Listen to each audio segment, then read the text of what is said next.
తులవారికి గనక చూసుకున్నట్లయితే మీ యొక్క రాస్యాధిపతి సప్తమ స్థానంలో రవితో కలిసి ఉంటున్నాడు ఈ పక్షంలో. కాకపోతే 20వ తేదీ వస్తే మళ్ళీ అష్టమంలోకి వచ్చేస్తాడు. ఆరో భావంలో క్రూర గ్రహాలు ఉండడం చాలా మంచిది. కాకపోతే భాగ్య వ్యయాధిపతి అయిన బుధుడు కూడా ఉన్నాడు అక్కడ ఆరో భావంలో. చంద్రుడు 16వ తేదీ నుంచి 30 వరకు 6 నుంచి 12వ స్థానం వరకు సంచరిస్తుంటాడు. పంచమంలో రాహు. మరి ఈ యొక్క గ్రహస్థితిని అనుసరించి మీ తులారాశి వారికి లగ్నం అయితే ఇంకా మంచిది. లగ్నం చూసుకుంటే ఎలా ఉండబోతుంది, ఏ దేవత ఆరాధన చేయాలి అనేటువంటి అంశాలు చెప్తుంది నేనైనప్పటికీ చెప్పిస్తుంది సాక్షాత్ లలిత అమ్మవారిగా భావిస్తూ ఆ లలితాంబిక అమ్మవారి యొక్క అనుగ్రహం మీకు పరిపూర్ణంగా కలగాలని మనస్ఫూర్తిగా కోరుకుంటూ, ఇక్కడ ఇదేంటంటే మీ యొక్క రాశినాథుడు ఎప్పుడైతే సప్తమంలో ఉన్నాడో మీకు ఈ పక్షంలో మొదటి 5 రోజులు కూడా వివాహ సంబంధించిన విషయాలకు అనుకూలంగా ఉంది, గుర్తుపెట్టుకోండి. కాకపోతే అదే మొదటి 5 రోజులు అంటే 16 నుంచి 20వ తేదీ వరకు మీరు ఉద్యోగ సంబంధించిన విషయంలో తొందరపాటు నిర్ణయాలు, కొంత ఘర్షణలు ఇట్లాంటివి కూడా ఏర్పడతాయి. చాలా జాగ్రత్తగా ఉండాలి మీరు.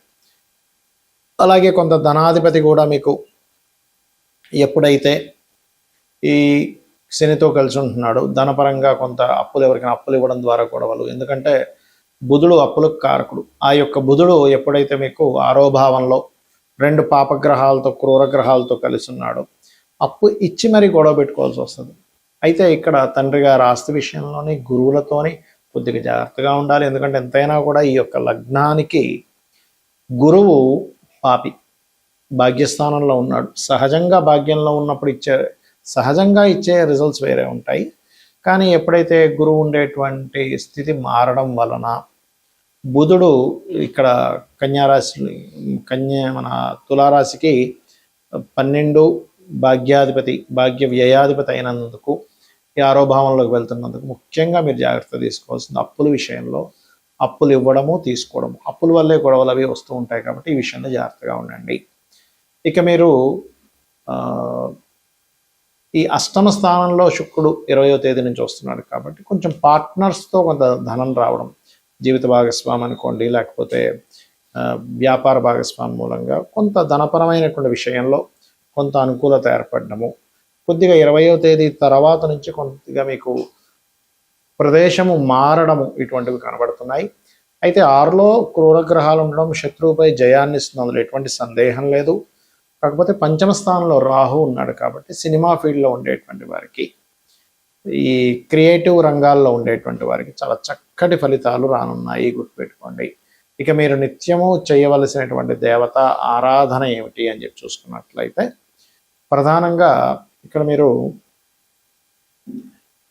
మీ నిత్య దేవతారాధన దుర్గాదేవి యొక్క ఆరాధన కనుక చేస్తూ లక్ష్మీ నరసింహస్వామి లేదా ఆంజనేయ స్వామి యొక్క ఆరాధన కనుక చేసినట్లయితే అన్ని విధాలా మీకు బాగుంటుంది.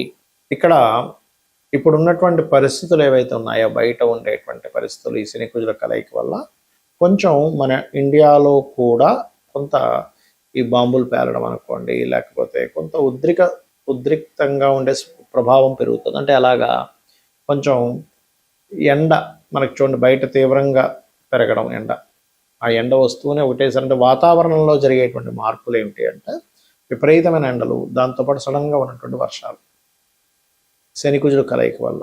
అదేవిధంగా ఎక్కువ రద్దీగా ఉండేటువంటి ప్రదేశాల్లో ఎక్కువగా తిరగకండి, చాలా జాగ్రత్తగా ఉండండి. అలాగే మరొక విషయం ఏంటంటే ఈ విదేశాలకు వెళ్ళాలి, విదేశాల్లో ఉండేటువంటి వారు నేను చాలా రోజుల నుంచి చెప్తూ వస్తున్నా, 2-3 నెలల నుంచి ఇప్పుడు కూడా చెప్తున్నాను. ఎందుకంటే 12వ స్థానం సహజ 12వ స్థానం అనేది శని కుజులు ఉన్నారు అక్కడ మీనరాశి కాబట్టి ఏమాత్రం మీరు స్వదేశంలోకి వచ్చి ఉండగలిగితే కొంతకాలం రావడం మంచిది ఇప్పుడు ఉండేటువంటి కండిషన్స్ పరంగా చూసుకుంటే. అలాగే ఇక్కడ రైతుల విషయం కనుక చూసుకున్నట్లయితే కాస్త ఈ వంకాయ కానివ్వండి, లేనట్లయితే మామిడి పళ్ళు, అరటి పళ్ళు పండించేటువంటి వారు కాస్త జాగ్రత్తగా ఉండాలి, గుర్తుపెట్టుకోండి.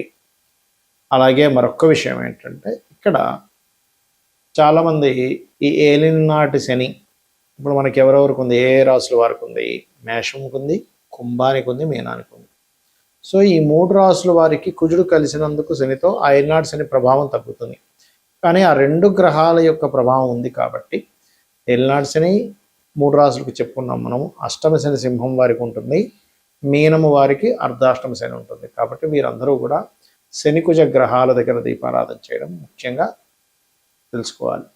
ఇంకొకటి ఏంటంటే షేర్ మార్కెట్ కారకుడైనటువంటి బుధుడు ఈ యొక్క శని కుజ గ్రహాల మధ్యన వస్తున్నాడు. కాబట్టి షేర్ మార్కెట్లో మీరు ఎప్పుడూ చూడనటువంటి ఫ్లక్చుయేషన్స్ జరగనున్నాయి రాబోయే 25 రోజులు కూడా గుర్తుపెట్టుకోండి. బుధుడు వస్తున్నాడు మీన రాశిలోకి. ఇది చాలా చాలా చాలా ఇంపార్టెంట్ అయినటువంటి విషయం, అది ప్రధానంగా గుర్తుపెట్టుకోండి. అలాగే మరొక విషయం ఏంటంటే ఇక్కడ ఈ ట్రేడింగ్ చేసేవాళ్ళు, షేర్ మార్కెటింగ్ రిలేటెడ్ సంబంధించినటువంటి వాటిలో ఉండేటువంటి వారు మరియు మార్కెటింగ్ రంగాల్లో ఉండేటువంటి వారు ఈ యొక్క విషయాల్లో జాగ్రత్తగా ఉండాలి. అయితే ఎప్పుడూ కూడా గోచారం అనేటువంటిది మనకి కొంత పర్సెంట్, ఒక 10 to 15% పనిచేస్తే మన పర్సనల్ చార్ట్ ప్రధానంగా పనిచేస్తుంటుంది అక్కడ.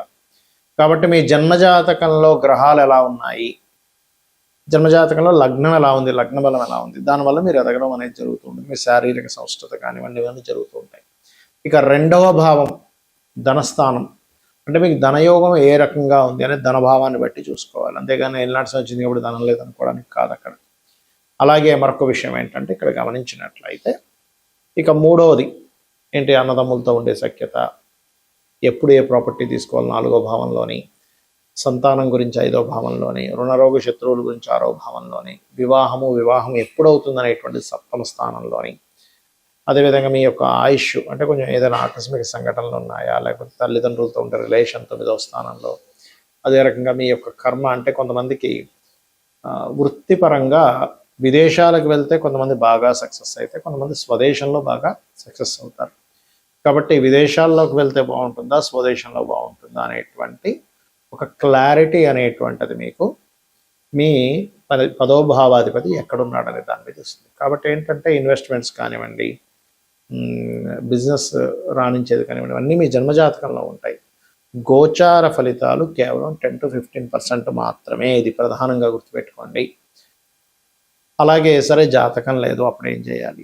మీరు చక్కగా మీ యొక్క జాతకం లేనంత మాత్రం చేత చింతించకుండా అమ్మవారి యొక్క ఆరాధన నిత్యము లలితా సహస్రనామాలు, లేదా విష్ణు భక్తులు అయినట్లయితే విష్ణు సహస్రనామాలు, శివభక్తులు అయ్యారు శివ సహస్రనామాలు చేసుకోండి. మనము మన జాతకాన్ని తెలుసుకొని ఒక జ్యోతిలాగా, అంటే జ్యోతిష్యము అంటే ఒక వెలుగులాగా మనకు ముందే కనబడుతుంది ఏంటి, వాట్ ఈజ్ వాట్ అనేది. దాన్ని బట్టి మనం ఎలా అయితే నిర్ణయాలు తీసుకొని ముందుకు వెళ్తూ ఉంటామో, జాతకం తెలియదు అప్పుడు ఏం చేస్తాము, దేవుని మీద భారం వేసి ధర్మబద్ధంగా మన పని మనం చేసుకుంటూ వెళ్ళిపోతూ ఉండాలి.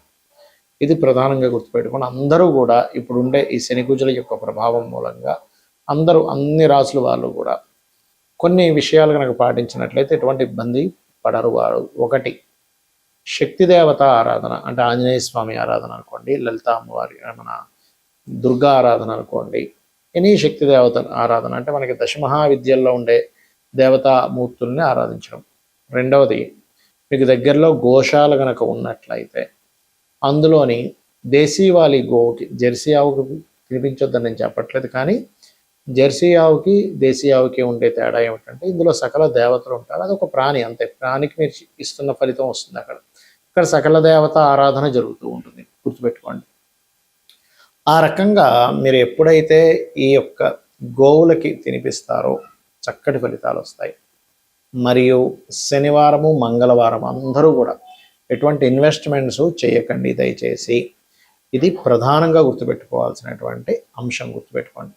ఇక మీరు ఇంకొక విషయం ఏంటంటే అందరూ కూడా ఇన్వెస్ట్మెంట్ షేర్ మార్కెట్ గురించి చెప్పాను. ఈ గోవులకి పెట్టేటువంటి విషయం ఒకటి, చండీ వినడం కానీ చండీ పారాయణం కానీ ఇవి గనక చేసినట్లయితే మీ జన్మజాతకంలో ఒక్కోసారి చూడండి మనకి బ్లాక్డ్ భాగ్య చక్ర అంటూ ఉంటాం.